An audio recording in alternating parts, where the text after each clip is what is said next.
નમસ્કાર ખેડૂત મિત્રો, સ્વાગત છે તમારું ગુજરાતની વિશ્વસનીય યુટ્યુબ ચેનલ ખેડૂત કાકામાં। આજે આ વિડીયોમાં આપણે મગફળીના જે ઓટોમેટિક થ્રેસર છે, જે પાથરા લેતું જઈને હાલ્યું જાય ખેતરમાં, એટલે ટૂંકમાં કે અમારી બાજુ એને ડબ્બો થ્રેસર કહે છે, જમ્બો થ્રેસર કહે છે અમુક જગ્યાએ। તો એના વિશે આપણે માહિતી લેવાની છે અને આ વિડીયોમાં ઉપરછલ્લી માહિતી આપવામાં આવેલી છે, એટલે ટૂંકમાં કે કયા કયા મોડલના આવે છે, કયા કયા કંપનીના આવે છે એની છે। વધારે માહિતી મેળવી તો કોમેન્ટમાં જરૂર તમારો અભિપ્રાય જણાવજો, નામ લખજો થ્રેસરનું, એટલે આપણે વધારે એના માટે ડિટેલ વિડીયો લઈ આવશું થ્રેસરમાં હાલતું હોય તો આપણે એ છે ને આજે આમાં ખાસ વિડીયોને છેલ્લે સુધી જોજો, તમને ખાલી એક ઉપર છેલ્લો અંદાજ આવી જાય કે ક્યાં ક્યાં થ્રેસર આવે છે એના વિશે માહિતી છે, કિંમત પણ આપેલી છે અને બધી કંપનીના નામ પણ આપેલ છે છેલ્લે સુધી। તો છેલ્લે સુધી વિડીયોને પૂરેપૂરો જોજો।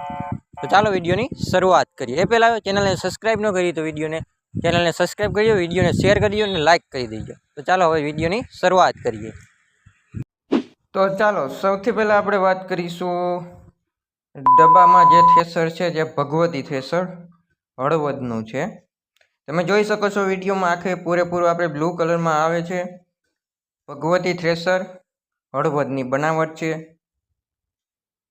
સૌપ્રથમ તમે જોઈ શકો છો આ ટ્રેક્ટર સાથે અટેચમેન્ટ અહીંથી છે, પછી અહીંથી આપણે મગફળી કે કોઈ પણ પાકો અહીંથી નાખવાનો, ઓટોમેટિક છે એટલે અહીંથી નાખવાનો। અને નીચે તમે જોઈ શકો છો જાળી છે, જેથી કોઈ પણ ધૂળ કે ઝીણી મોટી હોય બધું પહેલા સ્ટેજમાં નીચે નીકળી જાય। પછી અહીંથી આ એલિવેટર દ્વારા ઉપર જાય છે અને તમે જોઈ શકો છો make in India Bhagwati thresher. ચાયણો તમે જોઈ શકો છો,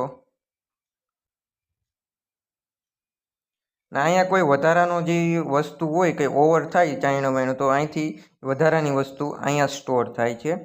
આ ઉપર તમે જોઈ શકો છો મેન કટર છે અને ડબલ ફેન આવે છે આપણે ભૂકો ઉડાડવા માટે, પાછલો ભૂસો કાઢવા માટે ડબલ। આ સ્ટોરેજ છે, ભૂસાની સ્ટોરેજ, ભૂકાની સ્ટોરેજ પણ સારી છે। અને આ ઓટોમેટિક કાંધાની સિસ્ટમ છે, તમે જોઈ શકો છો જ્યાંથી ઓટોમેટિક કાંધું આ એલિવેટર દ્વારા પાછું જ ઓટોમેટિક ઓરાઈ જાય છે, જ્યાં ઓટોમેટિક કાંધાની સિસ્ટમ છે। એક આ સારામાં સારું કામ છે ભગવતી થ્રેસરમાં કાંધાનું, બહુ સારું રિઝલ્ટ છે આમાં। અહીંથી ઓટોમેટિક નીકળી જાય અને એલિવેટર દ્વારા પાછું જ્યાંથી આપણે ઓર નાખીએ છીએ ત્યાં જ પાછું વયું જાય। અને સ્ટોરેજ પણ સારી ભૂસાની છે અને આ બધું લોખંડની બોડીમાં છે એટલે સારું છે। મેન નાનો દરવાજો પણ છે એક જોવા માટે, સારું રીતે પાછળ જારી છે જેથી હવા બવા નીકળવી હોય તો નીકળી જાય। જોઈ શકો છો તમે પાછળથી ભગવતી થ્રેસર, સ્ટોરેજ આખું પતરાથી છે અને પાછળ જારી આપેલી છે। ભગવતી થ્રેસર હળવદની બનાવટ છે। આ જોઈ શકો છો અહીંથી જે ઓલું આ ઓટોમેટિક કાંધાની સિસ્ટમ છે, જે ઓટોમેટિક કાંધાની સિસ્ટમ છે એ એલિવેટર દ્વારા અહીંથી બધી ભેગું થાય છે। તમે જો આ સુપડીમાંથી બધું ભેગું થાય અને અહીંથી આ એલિવેટર દ્વારા ઓટોમેટિક આપણે જ્યાં ઓરાય છે, ઓર જ્યાંથી લઈએ છીએ ત્યાં જ પાછું વયું જાય। જ્યાં આ ભગવતી થ્રેસર લખેલું છે તે એનું એલિવેટર છે, સીધું જ્યાં પાછું આપણે મેન થારામાં જ્યાં આપણે ઓરીએ ત્યાં જ આવી જાય છે। આ બહુ સારી સિસ્ટમ છે ઓટોમેટિક, જેથી તમારે ઓર કાંધાની સ્ટોરેજ પણ ન થાય અને ઓટોમેટિક ભેગું ચાલ્યા રાખે। અને આ કટર છે તો આ આપણે ઓર છે ઓટોમેટિક, અને અહીંથી આ ચાયણો છે, અહીંથી આપણે મગફળી કે જે પણ પાક હોય એ આ એલિવેટરમાં આવે છે અને આ એલિવેટર થ્રુ ઉપરની જે સ્ટોરેજ છે એમાં જાય છે। આપણે અનાજનું સ્ટોરેજ છે, તો ખૂબ સારું છે ભગવતીનું થ્રેસર। આ વિડીયોમાં આપણે ખાલી ટૂંકમાં માહિતી લઈએ છીએ, ફૂલ વિડીયો તમારે જોવો હોય કેવી રીતે ખેતરમાં કામ કરે છે તો એના માટે તમે કોમેન્ટમાં જરૂર તમારો અભિપ્રાય આપજો, આપણે ચોક્કસ એમાં કામ કરશું। આખું ભગવતી થ્રેસર જોઈ લ્યો, આમાં ખાલી ટૂંકમાં જ માહિતી આપેલી, આપણે ખાલી આ વિડીયોમાં એટલો ખ્યાલ આપવો છે ક્યાં ક્યાં થ્રેસર આવે ટૂંકમાં। આગળ વાત કરીએ બીજા નંબર ઉપર। બીજા નંબર ઉપર શ્રી રામદેવ થ્રેસર છે। આ જોઈ શકો છો અહીંથી ટ્રેક્ટરનું અટેચમેન્ટ છે, અહીંથી ઓટોમેટિક ઓર સિસ્ટમ છે, નીચે ઊભા ખેતરમાં આવેલું જાય ને આપણે નાખ્યા રાખવાનું આમાં પણ નીચે જારી આપેલી છે, જેથી ઝીણી ઝીણી ધૂળ હોય એ ઉપર જાય, ભૂકામાં જાય પહેલાં જ અહીંયા બધી નીકળી જાય. એ સારી સિસ્ટમ છે, જેથી આપણે ભૂકામાં પણ ધૂળ ન આવે અને કે બીજે પણ ન આવે. શ્રી રામદેવ થ્રેસર છે, આ જોઈ શકો છો તમે. સેમ ભગવતી જેવું જ છે, ખાલી નાનો મોટો ક્યાંક કોઈક ડિફરન્સ હોય. ડબલ પંખા પણ છે અને આમાંય પણ પતરાની આપણે લોખંડની બોડી ભૂસા માટેની આવે છે.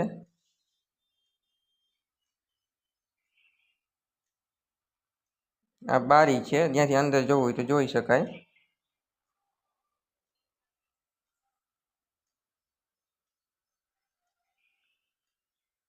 વિડીયોને ખાસ છેલ્લે સુધી જોજો એટલે તમને બધો ખ્યાલ આવી જાય. થોડોક લાંબો થઈ જાય, આપણે માહિતી દઈએ એટલે લાંબો થઈ જાય. તમે જોઈ શકો છો આ પાછળની જારી આપેલી છે, જેથી હવા નીકળી જાય. રામદેવ થ્રેસર ડબલ આ જેક સિસ્ટમ વાળું છે, ઓટોમેટિક જેક સિસ્ટમથી. આમાં પણ ઓટોમેટિક કાંધાની સિસ્ટમ છે, જ્યાં અહીંથી કાંધું એલિવેટર દ્વારા, જ્યાં ઓટોમેટિક કાંધાની સિસ્ટમ છે. આ સુપ્રીમ ભગવતી થ્રેસર જેવું જ છે. અહીંથી આ કાંધું જે પડે છે ઓટોમેટિક, એ અહીંયા બધું સ્ટોર થાય. ત્યાંથી પછી આગળ આ સુપડી આપેલી છે ને, આ સુપડીમાંથી અહીં એલિવેટરમાં આવે ને એલિવેટર થ્રુ આપણે જ્યાં ઓર નાખીએ ત્યાં આવી જાય. ઓર ઓટોમેટિક અહીંથી જ આવી જાય, એટલે એમાં ભેગું મિક્સ થતું જાય અને સાયકલ ચાલ્યા રાખે. પછી આપણે અહીંથી કોઈ આ વધારાનું સ્ટોરેજ બોક્સ છે, કોઈ ચાઈનો ઓવરફ્લો થાય તો એના માટેનું, અને અહીંથી આપણે મગફળી કે પાક આવે આ ચાઇનામાંથી એ સુપડીમાં થઈને એલિવેટર થ્રુ ઉપર સ્ટોરેજ ટાંકીમાં વયું જાય. રામદેવ થ્રેસરમાં હળવદની બનાવટ છે, જોઈ શકો છો. વિવિધના મોડલ છે. આગળ વાત કરીએ ત્રીજા નંબર ઉપર. ત્રીજા નંબર ઉપર વિશાલ એન્જિનિયરિંગ છે. વિશાલ એન્જિનિયરિંગ છે, તમે જોઈ શકો છો. એ પણ એક ડબ્બો થ્રેસર, આપણે ટૂંકમાં સાદી ભાષામાં ડબ્બો કહીએ ને. આ પણ ખેતરમાં ચાલ્યું જાય અને તમારે એમાં નાખતા જવાનું, કોઈ પણ પાક હોય અને નીકળતો જાય. ભૂસાની પણ સ્ટોરેજ થાય. અને આ જે આ છે વિશાલ, એ આપણે બીજા પાક માટે છે. આપણે ધારો ઘઉં હોય, ધાણા હોય, તલ હોય, એના માટેના આ બીજા મોડેલ છે. પણ આપણે ટૂંકમાં અત્યારે એની વાત નહીં કરીએ, આપણે મગફળીનું જે ડબ્બો છે એનું જ કરીએ છીએ. વિશાલ એન્જિનિયરિંગ. આમાં પણ એક સિસ્ટમ છે, અહીંથી આપણે ઓરો નાખવાનું, નીચે જારી છે, ધૂળ નીકળી જાય, અહીંથી એલિવેટર દ્વારા ઉપર મેન કટરમાં હોય. આમાં એક છે, આમાં જો આ ડિફરન્સન છે એ ઉપર આપેલું છે. બધામાં અહીંયા નીચે આ ડિફરન્સન આપેલું હોય, ટૂંકમાં કે એનો પીટીઓનો ધરો. આમાં એક આ જ એક થ્રેસર છે જેમાં ઉપર આપેલું છે, ડાયરેક્ટ કટર અટેચમેન્ટ આપ્યું છે. અને આ ઓટોમેટિક, આમાં પણ ઓટોમેટિક કાંધાની સિસ્ટમ છે. જે આ એલિવેટર તમે જે જોઈ રહ્યા છો એ કાંધાનું છે. રાજસ્થાનની બનાવટ છે વિશાલ એન્જિનિયરિંગ. ઓલા આપણે ગુજરાતની હતી બે. આમાં પણ ઓટોમેટિક સિસ્ટમ જ છે, જેક સિસ્ટમથી આપણે ભૂસું ને ઉપરની સ્ટોરેજ પણ ઠલવાઈ જાય છે. આમાં પણ ઓટોમેટિક કાંધાની સિસ્ટમ છે, જે અહીંથી કાંધું આવે એલિવેટર દ્વારા મોર પાછું વયું જાય. આમાં પણ ઓટોમેટિક કાંધાની સિસ્ટમ આપેલી જ છે.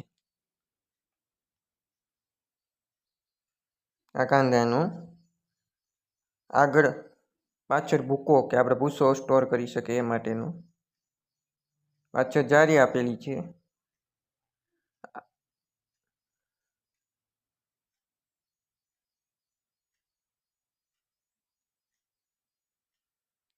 આમાં ઉપર અનાજ સ્ટોર થાય એ સિસ્ટમ છે. આ જે અત્યારે તમે જોઈ શકો છો ને, આપણે ઘઉં ધાણા એ માટેનું છે. એમાં એનું પણ વિશાળ સ્ટોર બનાવ્યો છે. આમાં આપણે છે ને પાછળથી ઓરવાની સિસ્ટમ. મગફળીનો જે ડબ્બો છે ને એમાં આપણે આગળથી ઓરીએ છીએ, આમાં પાછળથી ઓરવાની સિસ્ટમ છે. આમાં પણ ભૂસો પણ સ્ટોરેજ થાય અને અનાજ પણ સ્ટોરેજ થઈ જાય. આ પાછળથી સિસ્ટમ છે. આનો આખો વિડીયો ફૂલ વિડીયો જોવો હોય તો કોમેન્ટમાં જણાવજો, આપણે લઈ આવશું. આપણે ઘઉં, બાજરી, જુવાર, પછી તલ, ધાણા બધું એમાં નીકળે છે. આ પણ એ જ છે, પણ આમાં છે ને ભૂસો સ્ટોર નથી થતો, માત્ર અનાજ સ્ટોર થાય. એટલે વિશાલ એન્જિન આમાં 3 મોડેલ છે, જે આમાં આપણે ભૂસો ને અનાજ બે સ્ટોર થાય એ ધાન્ય પાક માટેનું છે, અને ઓલું સાદું એમાં ભૂસો સ્ટોર નથી થતો, ઓલું આપણે મગફળીનું છે. આમાં ટૂંકમાં આમાં શું ફેર છે કે આ પાછળથી ઓર લઈએ, ઓલું આપણે મગફળીનું એ આગળથી લઈએ છીએ.